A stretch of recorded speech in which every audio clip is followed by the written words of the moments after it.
Lake, আর উপরে হচ্ছে metro রেলের রাস্তা, আর নিচে হচ্ছে বিশাল সুন্দর একটা রাস্তা। দেখেন ভিউটা দেখেন টাইম ভাই, অস্থির। আমার কাছে যেটা মানে অসম্ভব সুন্দর লাগে এই লেক দুই পাশে, মানে বিদেশি বিদেশি একটা ভাই, মনে হচ্ছে যে কোথাও দেশের বাইরে কোনো একটা জায়গায় আছি। ও নো,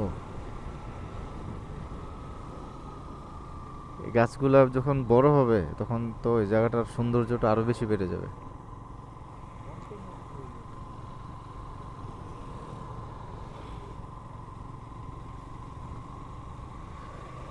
মেট্রো রেল,